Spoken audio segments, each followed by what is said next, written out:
TNT map 22 Habitat is generally considered awful in the Doom community. So awful it often makes various worst levels in Doom lists. But how come? What elements make it so bad? Why? And most importantly, can they be fixed? In general, the level suffers from a lack of clarity and cohesion, with elements stuck to one another with little rhyme or reason. My opinion is that the map was initially supposed to be the level designer's sandbox where he experimented with novel tricks. Then, for whatever reason, its various elements were put together, tuned up slightly, and dropped into the final WOD. The end result is a map that has a number of interesting features in some areas, while others are bland and completely devoid of character. And all of it lacks flow.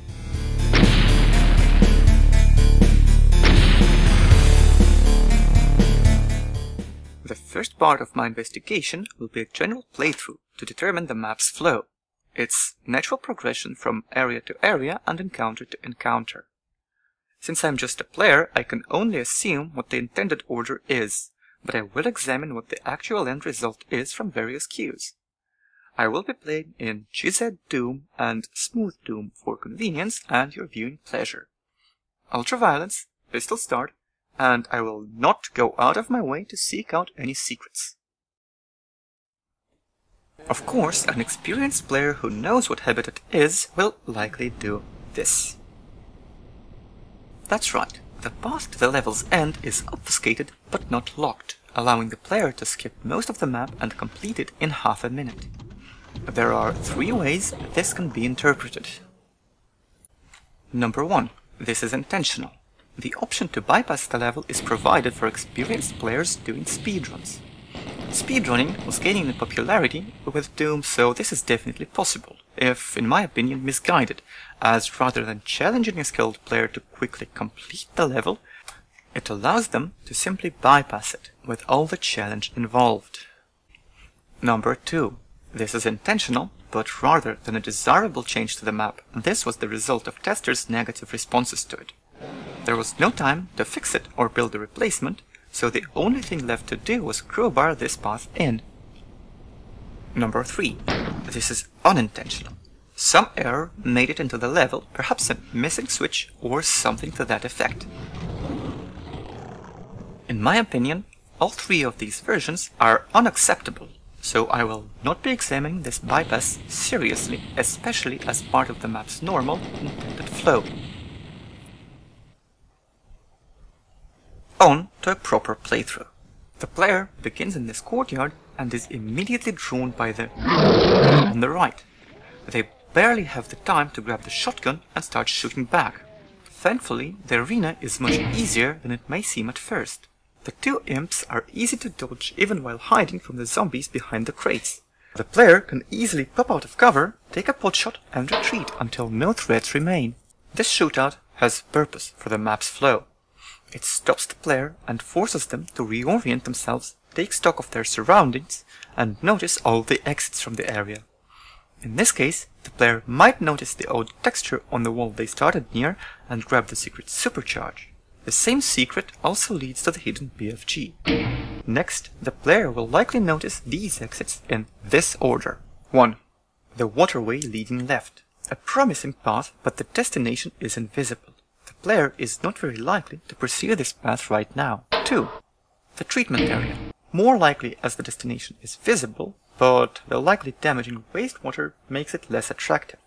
Even if the player does choose to explore it, they will only find a locked door that requires the yellow key to open. 3. The door, but it won't budge yet. The player has to find a way to open it. 4. The waste flow. This is an interesting and unique looking effect, but it is terribly communicated. First, the waste pillars look solid and 3-dimensional. At best, the player will interpret it as a secret. Lucrative, considering they are likely out of ammo if they pistol started, but even if the player guesses that the pillars are passable and doesn't go looking for a remote switch to open them, they are less likely to go exploring areas with damaging floors before exhausting their other options. So, the player will likely commit to exploring the waterway first. This outdoor area is easily recognizable as an arena, so they will try to grab the plasma gun, carefully approach the gate, and be ready to dash back as the Archvile, Revenants and Barons engage. An observant player will spot enemies and projectiles going through the far wall, and investigate after the fight to find the blue key and some much needed medikits. Exploring the far branch will be fruitless with the exception of some armor and a promise of 2 boxes of ammo sometime later.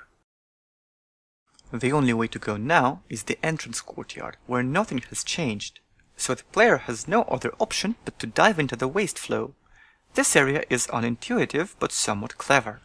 The player feels stuck, but they see a chainsaw they cannot reach, so they're likely to start pushing on walls to see if anything opens. And it does. This trick, however, only works if the player is looking for secrets or pistol starting and wants the chainsaw, not the most desirable weapon, so it's understandable if they'll prefer to skip it for now.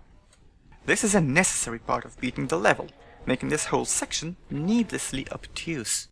In any case, the wall opens into the tunnels where the player will likely wander about for a while.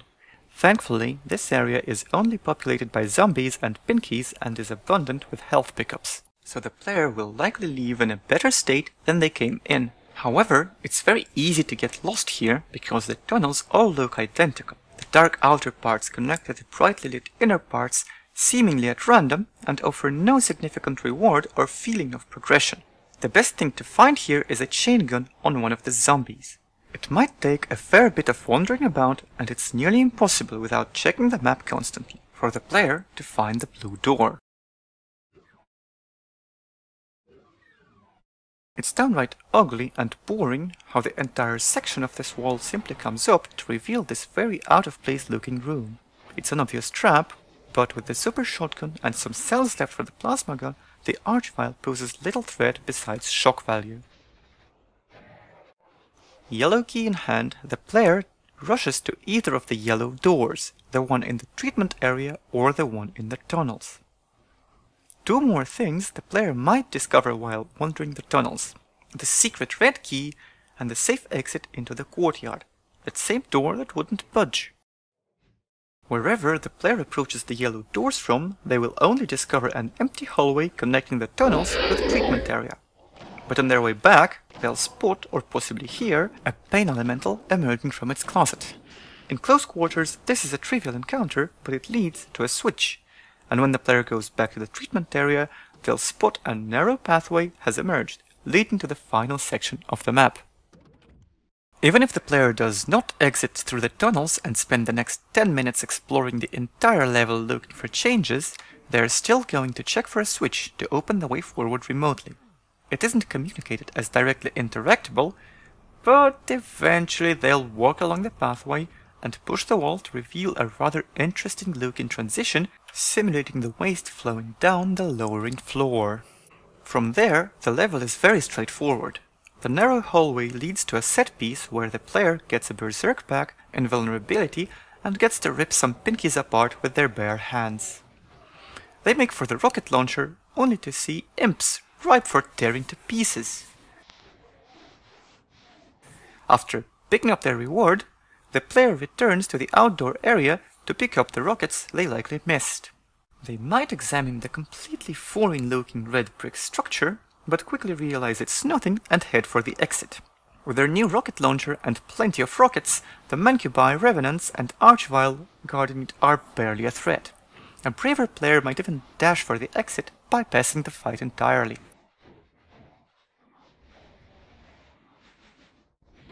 This is a somewhat fair representation of how Habitat was probably intended to be played. Of course, in actuality, the player will probably spend a lot more time confused at one of the junctions I highlighted during the playthrough. To take a closer look at them, I'll proceed to the map editor.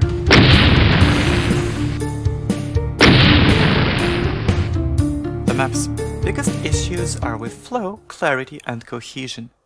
Most monster encounters aren't interesting or exciting. Those are the parts I'll try to work around. Of course, this is a quick edit, not a full-fledged project, so I won't spend time tuning textures or improving visuals. Just quick blocking and altering monster setups. I will upload the finished map before this video goes live, and I won't go through every single change I make. So go ahead and play it for yourself if you like. The courtyard, visuals aside, is rather well designed. The only thing I don't like is having the player start under fire. This is personal preference, but I prefer the starting position to allow the player to get their bearings first. So I'll place a couple of crates between the spawn point and the zombies.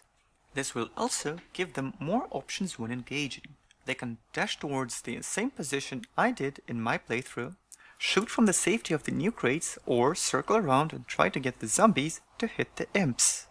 Since this is the first room of the map, there is no need to slow the player down to get them to examine the room. The next point I'd like to go with is the first outdoor arena. It's a tricky piece of the level because it has quite a few things going on with it, so I'll go back to it a few times over the course of the edit. First, I'll flatten the area out and expand it, merging it with the side passage on one side and leaving a thin wall between it and the second outdoor area. I'll even make a window over the small pool of water so the player can see the red structure on the other side. Now the place has a more interesting and natural shape. There is no need to run down an empty passage to get some armor, and I'll have more space to work with later when I'm redesigning the combat encounter here. The red brick building now serves a purpose as well. It's a landmark that reinforces the connection between these two areas. It's still an eyesore, but at least now it has a reason for existing. Back to the entrance courtyard, where I have one more issue to deal with, the waste flow. The problem, it's a concealed passage the player has to cross to complete the level. I like the effect after all, so I won't turn it into something more obviously passable. I'll just have to give the player clues. The imps could be such a clue if the player approached them from the front. They'd throw their fireballs through the bars. Replacing them with lost souls or pinkies would work even better, as they would have to physically cross the barrier to attack. However, the player would still likely hesitate to explore the damaging slime. It could also place an envirosuit next to the structure, but that would be too blunt. There is no blunter way to say go here short of a glowing arrow on the floor, and it still won't tell the player they have to go through the barrier now. Ultimately, I think this effect could work great as a cave behind the waterfall kind of secret, but not a passage you have to clear to beat the level. So I will instead make the falls really impassable and add a switch to turn them off on a new platform in the treatment facility. Unfortunately, the floor texture will retain this waste flowing into water effect, but it's a small loss for the clarity the obstacle has gained. The changes I had planned for the treatment area and the yellow key area were initially minor. However, I got a little carried away during the detailing pass and ended up doing a fairly major rework. Unfortunately, I wasn't recording at the time, so I'll have to manage with some other footage. I moved the yellow door from behind the lift to the lower platform, so the player no longer has to wait for it to come down to access this door. In fact, I made the lift connect the top and bottom platforms, so the player won't have to hop across the damaging slime, and I can trim out the shortcut leading back outside. The bottom platform now has two doors. One, locked with the yellow key, leads to the former Pain Elemental encounter. The other, unlocked afterwards, hides a small service tunnel and the line defs that raise the bridge and open the gate to the invulnerability set piece. I also threw some monsters in there so the place isn't so empty. These changes should improve the readability of the area, as the passable parts are now all connected to one another, forming a path the player can see. They also remove the leap of faith, as a player might hesitate to jump down into the nukage with no obvious way out in sight. The yellow door is no longer concealed, and the way back doesn't rely on an awkward shortcut or a jump, so the area now makes much more logical sense. On to the tunnels. Their initial design is confusing, and I'd like to preserve this part of the design intent. The area is actually not that large, but due to how windy it is and how similar they all look, they're very easy to get turned around in. This is frustrating, and this is the issue I will attack. There is one inner tunnel completely separate from the rest, defeating the whole purpose of having two differently themed sections. I'll remove it and both the outer tunnels connected to it. In their place, I'll put the trap room with the yellow key so it can pull double duty as a landmark. I'll also add a keyed switch to open it, because pushing an entire wall this way is silly, both thematically and design-wise. One important aspect of the tunnels is the unique design of the doors separating the inner and outer sections of the area.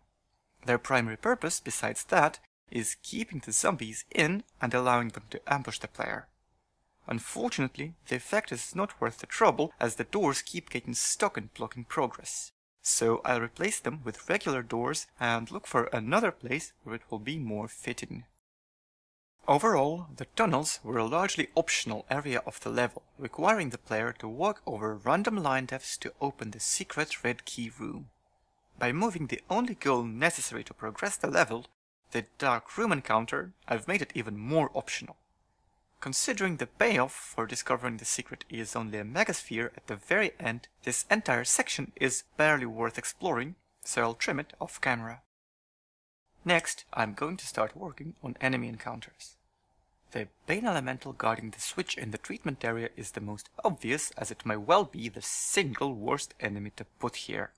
Bane Elementals need some space and time to spawn their lost soul progeny. They're good at drawing a player's attention while other enemies attack. A support demon, if you will. By itself, an elemental isn't an interesting encounter at all. Honestly, anything would be better, but in these narrow hallways, imps, pinkies and hell knights are always a good fit, depending on the difficulty. Thankfully, there is no need to change the map layout to accommodate the new enemies. The first outdoor arena clearly had more thought put into it, but it still isn't an effective encounter.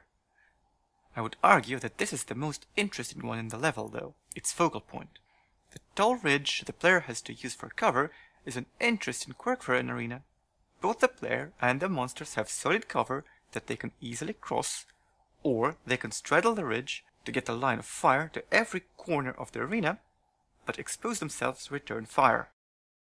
However, a single ridge makes it too easy for the player to simply dash backwards, deal with whatever goes through the teleport trap, and then mop up the remainder of the enemies. So I'll replace it with two hills on either side to make the whole fight more dynamic. A good encounter here would be something that forces the player to think on their feet about where, when, and how to use this cover. One monster that really doesn't work here is the Archvile. Design-wise, one of the game's strongest enemies is actually a very delicate creature that's easy to waste. It requires cover, range, and other monsters to support in order to create challenge.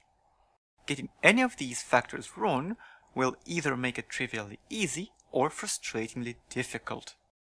This encounter simply throws one in the player's face or randomly teleports it somewhere behind their back.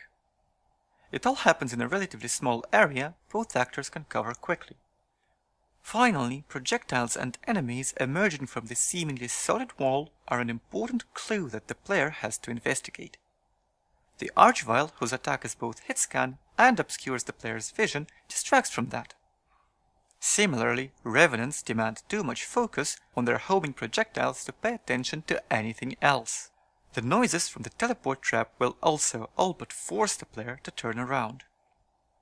Spooking and disorienting the player is not something I want to do when trying to draw their attention to the fake wall. My plan for this area relies on slow, ground monsters on one side to force the player into cover, and more mobile airborne enemies to flush them out if they stay in one place too long. Hell Knights and Barons work well for the ground part, but I'll replace some of them with pinkies and add some Kako demons coming in from behind as air support. The second Archvile encounter suffers from similar problems. The Archvile comes out first and will likely be the only monster fast enough to follow the player if they dash back.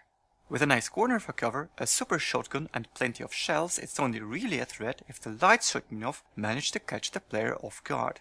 Its retinue is nothing special either, just imps and specters.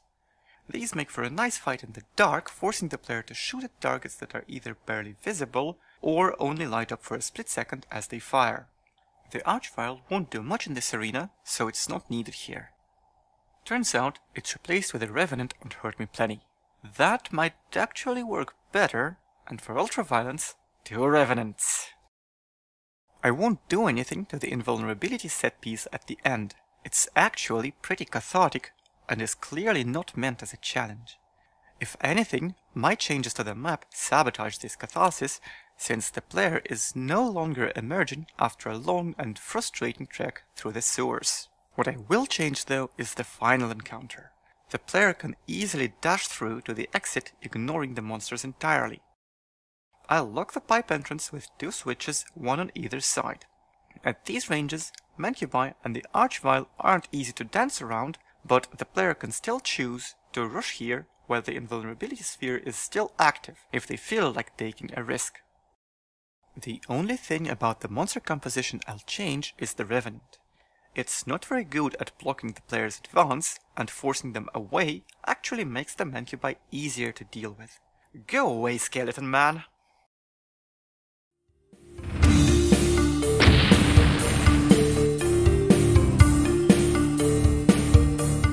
That's all the blocking and key encounters dealt with. Of course, I'll do a detailing pass and just some more encounters with playtesting, but those things aren't interesting enough to show on camera. Once that's done, the map is going up. Check the description below if you'd like to give it a go for yourself. Feel free to edit it further if you like. I hope I've managed to make the level at least a little bit more palatable. Of course, a lot of this comes from applying modern level design sensibilities to a map that's old enough to drink in America. This concludes my very first properly written and edited YouTube video. This early, feedback and criticism are super important, so I'll be delighted to hear your thoughts. At the moment, I have a few videos planned talking about Doom and game design in general. Go ahead and subscribe if you'd like to be notified when they go up. If you'd like me to try reviewing another map, please let me know in the comments. I hope you have a great day. Cheers, and thank you for watching.